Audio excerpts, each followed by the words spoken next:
जय हिंद एवरीवन। आप पूरे भारत में किसी भी राज्य से हो, अगर आप सिंपल 10 पास हो और आपका लंबाई थोड़ा कम है और आप इंडियन आर्मी से ओवर एज हो चुके हो और आपके पास एनसीसी का भी सर्टिफिकेट है, तो मेरे भाई आपके लिए बीआरओ के अंदर एक नई भर्ती निकाल दी गई है।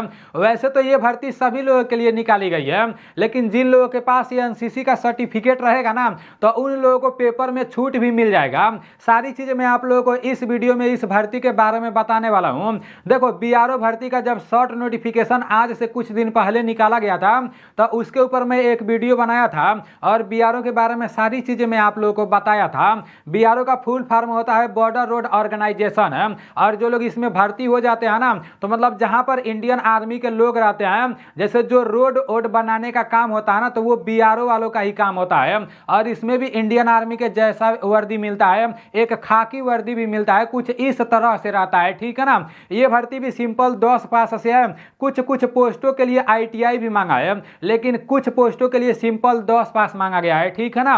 और इसका फॉर्म भराना चालू हो गया है। ऑफलाइन फॉर्म मेरे पास है, मैं आप लोगों को इसका ऑफलाइन फॉर्म अपने टेलीग्राम चैनल के माध्यम से दे दूंगा, ठीक है ना। तो मैं आप सभी लोगों को बीआरओ की नई भर्ती के बारे में सारी चीजें बताने वाला हूँ। हमारे कुछ दोस्त लोग बीआरओ में ऑफलाइन फॉर्म भर चुके होंगे, लेकिन ये वीडियो सिर्फ उन साथियों के लिए है जितने लोग अभी तक बीआरओ में ऑफलाइन फॉर्म नहीं भरे हैं। जो ऑफलाइन फॉर्म है ना, वो मैं आप लोगों को दे दूंगा, और फॉर्म के साथ साथ कौन कौन सा डॉक्यूमेंट लगाना है वो सारी चीजें मैं आप लोगों को बता रहा हूं। और इसका जो पेमेंट करना है ना, वो ऑनलाइन पेमेंट करना है। तो 11 तारीख से ऑफलाइन फॉर्म भरे जा रहे हैं, और इसका लास्ट डेट 24 तारीख दूसरा महीना सन 2025 रहने वाला है।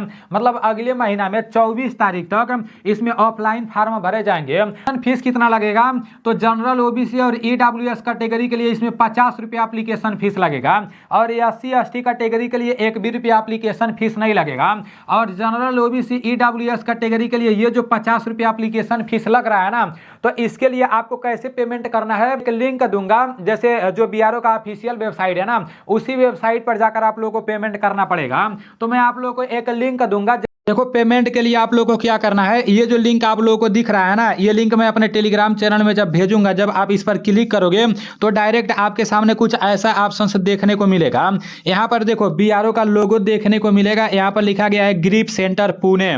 तो जो पेमेंट करना है उसका कोड यहाँ पर लिखा गया है, ठीक है ना। तो इसमें सब कुछ भर देना। जैसे यहाँ पर लिखा गया है पेमेंट कैटेगरी, यहाँ पर लिखा गया है एप्लीकेंट नेम, तो यहाँ पर आप अपना नाम डाल देना, फिर अपने पिताजी का नाम यहाँ पर डाल देना, फिर यहाँ नेशनलिटी लिखा है तो यहाँ नेशनलिटी डाल देना। उसके बाद से फिर आपका डेट ऑफ बर्थ यहाँ पर बोला गया है, तो यहाँ अपना डेट ऑफ बर्थ भर देना। इसी तरह से पूरा मतलब फिल कर देना, पूरा भर देना, ठीक है ना। पूरा कैप्चर कोड डाल देना, उसके बाद से नेक्स्ट करना। इसका फीस जमा करने के लिए अभी मैं आप लोगों को थोड़ा सा बस हिंट दिया हूँ। जैसे जब अभी जो लिंक देने वाला हूँ, जब उस लिंक पर क्लिक करोगे ना, तो डायरेक्ट जहाँ से पेमेंट होगा वहाँ पर चले जाओगे।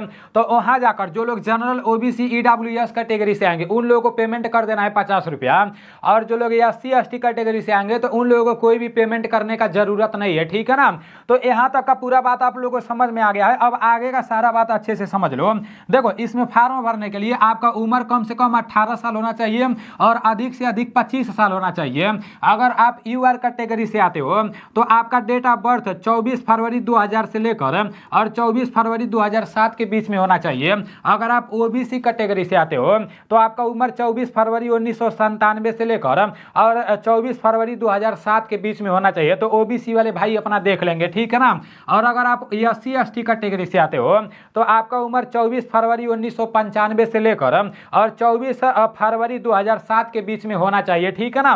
तो डेट ऑफ बर्थ के बारे में मैं आप लोगों को बहुत अच्छे तरीके से बता चुका हूं। अब इसमें फॉर्म भरने के लिए, किसमें फॉर्म भरने के लिए कितना पास होना चाहिए, ये भी आप लोग समझ लो। अभी आप लोगों को मैं किसमें फॉर्म, इसमें टोटल कितना पोस्ट है और किसमें फॉर्म भरने के लिए कितना पास होना चाहिए, ये भी आप लोग अच्छे से समझ लो। अभी आगे मैं आप लोगों को हाइट के बारे में भी बता दे रहा हूं, और जिन लोगों के पास एनसीसी का सर्टिफिकेट रहेगा तो B सर्टिफिकेट पर कितना % का छूट मिलेगा, C सर्टिफिकेट पर कितना % का छूट मिलेगा, सारी चीजें मैं आप लोगों को आगे समझा दे रहा हूँ। देखो, कुक में ऑल इंडिया के लिए 153 वैकेंसी है, और कुक में सिंपल 10 पास मांगा है, कोई भी एक्स्ट्रा सर्टिफिकेट नहीं मांगा है। यहाँ पर साफ साफ बताया गया है, ठीक है ना। कुक में सिंपल 10 पास मांगा है, लेकिन खाना बनाने के बारे में आपको पता होना चाहिए, नॉलेज होना चाहिए, क्योंकि उधर ये लोग ट्रेड टेस्ट भी कराएंगे जिस तरह असम राइफल में होता है। और MSW मेसन में ऑल इंडिया के लिए 172 वैकेंसी है, लेकिन इसमें 10 पास के साथ साथ एक्सपीरियंस भी मांगा है, ठीक है ना। और ITI का सर्टिफिकेट भी मांगा है, MSW मेसन से ही होना चाहिए ITI का सर्टिफिकेट। उसके बाद यहाँ दिया है MSW ब्लैक स्मिथ, तो MSW ब्लैक स्मिथ में ऑल इंडिया के लिए 75 वैकेंसी है, इसमें भी 10 पास के साथ साथ ITI का सर्टिफिकेट मांग दिया है। उसके बाद से MSW मेस वेटर दिया है, तो इसमें ऑल इंडिया के लिए सिर्फ 11 वैकेंसी है, इसमें 10 पास मांगा है। और 10 पास के साथ साथ इसमें भी ITI नहीं मांगा है, बस बोला है कि इससे रिलेटेड नॉलेज होना चाहिए, ठीक है ना। MSW मेस वेटर जो है इससे रिलेटेड जानकारी होना चाहिए। जितना भी जिस पोस्ट में जितना वैकेंसी है वो भी आपको पता चल गया है। अब आगे आप लोग ये समझ लो, सिलेक्शन प्रोसेस के बारे में आप लोग समझ लो। जब इसका कॉलिंग लेटर आपके पास आ जाएगा ना, तो आपको उधर मतलब पेपर देने के लिए बुलाया जाएगा। कुछ कुछ पोस्टों में वो लोग दौड़ करा देते हैं, तो दौड़ बहुत ज्यादा हार्ड नहीं होता है, मतलब नॉर्मल ही कराया जाता है। यही रहता है कि बर्फीली एरिया में दौड़ कराते हैं लोग, सांस का थोड़ा मतलब दिक्कत रहता है, सांस जैसे बहुत ज्यादा उधर फूलता है, तो टाइम भी ये लोग बहुत ज्यादा देते हैं। वो सारी चीजें आगे बता रहा हूँ, ठीक है ना भाई। सबसे पहले आपका पेपर कराया जाएगा, और देखो जिन लोगों के पास जैसे पेपर कराया जाएगा ना, तो जिन लोगों के पास NCC का सर्टिफिकेट रहेगा तो पेपर में 10% का छूट मिल जाएगा NCC वालों को। और जिन लोगों के पास NCC का सर्टिफिकेट रहेगा तो उन लोगों को पेपर में 5% का छूट मिल जाएगा। और यहाँ पर बोला गया है कि जिनके पिताजी पहले से गिरफ्त में होंगे, जैसे BRO गिरफ्त में होंगे, तो उनको 15% का छूट मिल जाएगा। एकदम सेम आर्मी के जैसा है। पिताजी आर्मी में रहते हैं ना, तो भाई उसको भी मतलब इंडियन आर्मी जो अग्निवीर का पेपर होता है उसमें पेपर में 20% का छूट मिल जाता है। और यहाँ पर भी जिनके पिताजी BRO गिरफ्त में होंगे ना, तो उनको पेपर में 15% का छूट मिल जाएगा।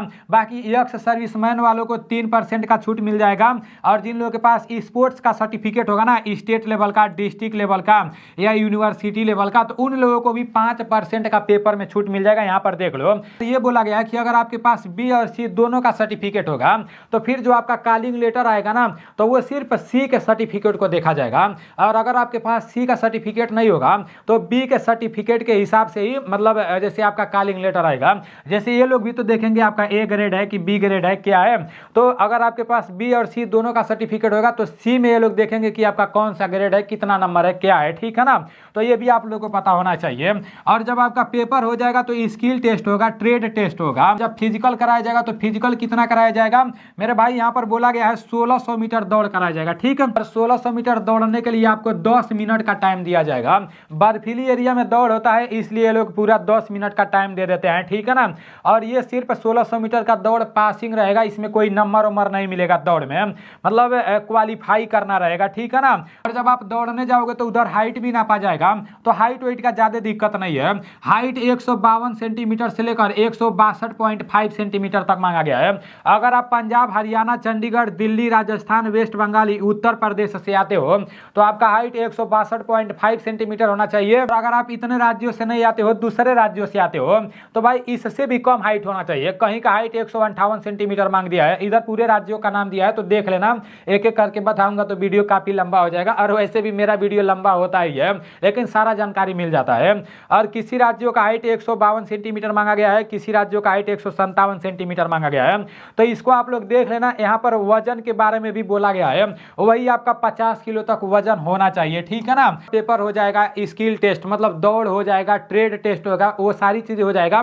तो फिर डॉक्यूमेंट वेरिफिकेशन होगा, डॉक्यूमेंट वेरिफिकेशन के बाद आपका मेडिकल होगा, उसके बाद से फाइनल सिलेक्शन हो जाएगा, ठीक है ना। अब देखो, जब आप इसका ऑफलाइन फॉर्म भर दोगे तो कहां पर भेजना है ऑफलाइन फॉर्म को, देखो सेंडिंग एड्रेस में यहाँ पर दे दिया हूँ। लिखा गया है कमांडेंट गिरीफ सेंटर, यहाँ लिखा है DG कैंप, यहाँ पर आलांदी रोड पुणे MH, और लिखा गया है 411015, ठीक है ना।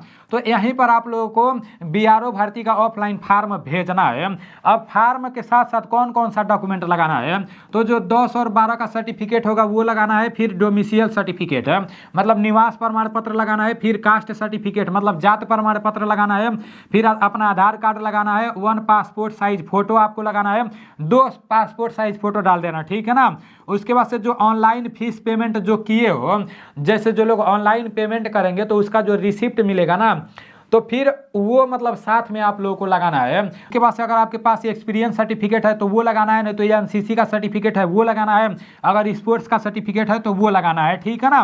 तो ये पूरा डॉक्यूमेंट लगाना है, और पूरा डॉक्यूमेंट लगाने के साथ साथ जितना भी डॉक्यूमेंट लगाना, हर एक डॉक्यूमेंट पर आप अपना सिग्नेचर कर देना। नहीं तो नोटिफिकेशन में पढ़ा हूँ, नोटिफिकेशन में साफ साफ लिखा गया है कि अगर किसी भी डॉक्यूमेंट पर आप अपना खुद का सिग्नेचर नहीं किए रहोगे तो फिर आपका फार्म रिजेक्ट हो जाएगा, उधर से कॉलिंग लेटर नहीं आएगा, ठीक है ना। और एक बात यहाँ पर और बता दे रहा हूँ, देखो ये इसका ऑफलाइन फार्म देख लो, उसके बाद मैं आप लोगों को बता दे रहा हूँ। ये रहा इसका ऑफलाइन फार्म, इसी फार्म को भरना है आप लोगों को, ठीक है ना। जैसे यहाँ पर आप लोगों को अपना फोटो लगाना है, और फोटो लेटेस्ट वाला होना चाहिए, नया वाला होना चाहिए, ज़्यादा पुराना फोटो नहीं होना चाहिए। उसके बाद से फिर इसको किस तरह से भरना है, जब आप यूट्यूब पर सर्च मारोगे ना कि बीआरओ गिरिफ 2025 का ऑफलाइन फार्म कैसे भरें, तो बहुत सारा हजारों वीडियो उधर मिल जाएगा। तो कोई अच्छा सा वीडियो देखकर भी आप इस फार्म को भर सकते हो। अगर आप लोगों को उधर कोई वीडियो देखने को नहीं मिलेगा, अगर ज़्यादा कमेंट आएगा कि हाँ फार्म भरने को लेकर आप एक फुल वीडियो बनाइए, तो मैं खुद अपना ऑफलाइन फार्म इसमें भरूंगा और भर के सारी चीज़ें आप लोगों को दिखा दूंगा। लेकिन ज़्यादा कमेंट आएगा तो, क्योंकि टाइम बहुत ज़्यादा मायने रखता है। अभी मुझे प्रेजेंट टाइम में ज़्यादा टाइम नहीं मिल पाता है, क्योंकि मेरा एक एप्लीकेशन है एनडीसी क्लास एप्लीकेशन, और उसी में मैं क्लास कराता हूँ, ठीक है ना। जितने भी साथियों को 2025 में इंडियन आर्मी अग्निवीर का पेपर देने जाना होगा, जिन लोगों को मैथ में कुछ भी नहीं आता होगा ना, तो उन लोगों को मेरे एनडीसी क्लास एप्लीकेशन को डाउनलोड कर लेना चाहिए, और उसमें अपना आईडी पासवर्ड बना के, और वहां से सिर्फ 149 रुपए में सैनिक बैच ले लेना चाहिए। क्योंकि मैं मैथ का क्लास एकदम जीरो लेवल से कराता हूं और अच्छा लेवल तक कराता हूं। जिस लेवल का प्रश्न पेपर में पूछे जाते हैं वैसा प्रश्न मैं बहुत अच्छे तरीके से करा देता हूं, और जीके का क्लास भी मैं एकदम जीरो लेवल से चैप्टर वाइज कराता हूं, ठीक है ना। तो जितने साथी 2025 में इंडियन आर्मी अग्निवीर का पेपर देने जाने वाले हो, तो आप लोगों को फटाक से प्ले स्टोर से एनडीसी क्लास एप्लीकेशन को डाउनलोड कर लेना है, और एप्लीकेशन का लिंक मैं फर्स्ट कमेंट में भी दे दूंगा, ठीक है ना। और उस एप्लीकेशन में अपना आईडी पासवर्ड बना लेना है, और सैनिक बैच लेकर अपना अग्निवीर पेपर का तैयारी भी अच्छे तरीके से करना है, ठीक है ना। तो मैं एप्लीकेशन में क्लास कराता हूँ, टाइम नहीं मिल पाता है, इसीलिए मैं मतलब ज़्यादा वीडियो नहीं बना पाता हूँ। तो बस ये इसका ऑफलाइन फार्म है, आप लोगों को पता चल गया। ये भी इसका ऑफलाइन फार्म है, ये भी आप लोग को निकलवाना पड़ेगा। 3-4 पेज है, 4 पेज है, तो ये पूरा आप लोग चारों पेज निकलवा लेना, ठीक है ना। भर्ती के बारे में सारी चीजें मैं आप लोगों को बता दिया हूँ। अगर इस भर्ती में फार्म भरते हो और आपका कॉलिंग लेटर नहीं आता है, एडमिट कार्ड नहीं आता है, तो आप समझ लेना कि आपका परसेंटेज कम था। इसमें जो कॉलिंग लेटर आएगा परसेंटेज पर आएगा, ठीक है ना। एक वैकेंसी के जगह 10 लोगों को बुलाया जाएगा। ये मैं अपने तरफ से नहीं बता रहा हूँ, नोटिफिकेशन में लिखा हुआ है, नोटिफिकेशन में मैं पढ़ा हूँ, ठीक है ना। एक वैकेंसी के ऊपर 10 लोगों को उधर बुलाया जाएगा, तो ये भी आप लोगों को पता होना चाहिए, ठीक है ना। तो चलो ठीक है, मिलते हैं अगले वीडियो में। इसका पेमेंट करने वाला जो मेथड है आपको नहीं समझ आएगा तो यूट्यूब पर सर्च मारोगे बीआरओ गिरिफ का पेमेंट, ऑनलाइन पेमेंट कैसे करें, तो बहुत लोग वीडियो बनाए होंगे, तो वहां से भी आप लोगों को पता चल जाएगा, ठीक है ना।